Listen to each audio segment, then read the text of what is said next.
एक रामानंदी वैष्णव थे, उनका नाम था श्री हरिदास। ये स्वामी श्री हरिदास जी नहीं, दूसरे हरिदास हुए।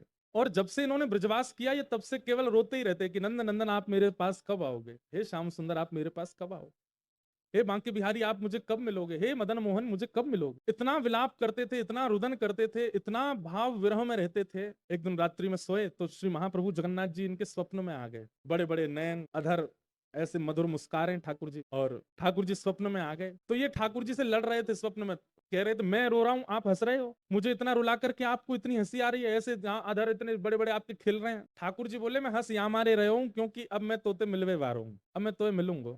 तो हरिदास जी बोले मुझे मिलोगे? बोले हाँ, कैसे मिलोगे? अब क्या करना पड़ेगा, कहाँ मिलोगे? बोले थोड़ा सा परिश्रम करना पड़ेगा। बोले क्या?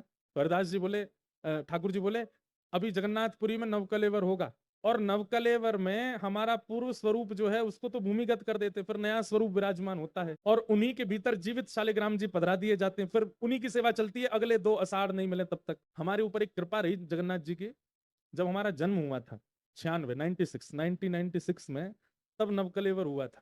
और फिर हमारा दूसरा जन्म हुआ जब हम पहली बार व्यासपीठ पर बैठे 2015 में, तब भी नवकलेवर हुआ था। दोनों बार नवकलेवर हुआ ठाकुर जी का। ठाकुर जी के 2 कलेवरों का दर्शन तो हमने किया है।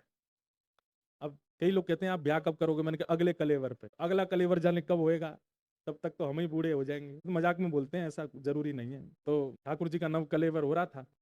ठाकुर जी ने हरदास जी से कहा कि हमारा स्वरूप है उसको लेकर के तुम आ जाओ। कहाँ ले आऊं? बोले जगन्नाथपुरी में हमारे पूर्व स्वरूप को जैसे ही भूमिगत करेंगे आप जाइएगा और जाकर के उस स्वरूप को वृंदावन लेके आओ, मुझे वृंदावन में रहना है तुम्हारे पास।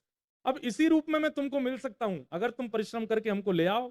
देखो लड़ना भी पड़ेगा, झगड़ना भी पड़ेगा, बहुत ताने सुनने पड़ेंगे, लेकिन हमने तुमको बोल दिया कि तुम थोड़ा प्रयास करना, बाकी का हम करेंगे प्रयास।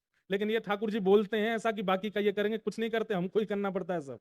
तो हरिदास जी इनकी बातों में आ गए, चले गए जगन्नाथपुरी। 6 महीना में तो पहुंचे, और उसी समय नवकलेवर का समय आ गया। हरिदास जी पहुंचे तो जैसे दर्शन करने गए तब इतनी भीड़ नहीं होती थी। पुजारियों ने कहा कहां से पधारे? बोले हम वृंदावन से आए हैं। अच्छा अच्छा, महाप्रभु जी का दर्शन कर लो, अभी 2-4 दिन अंतिम दर्शन का कुछ भाव है, और फिर उसके बाद तो फिर सब क्रिया शुरू होंगी, ठाकुर जी का नवकलेवर होगा। बोले हाँ कर लिया दर्शन, अब तो हम इनको ले जाएंगे ना साथ में।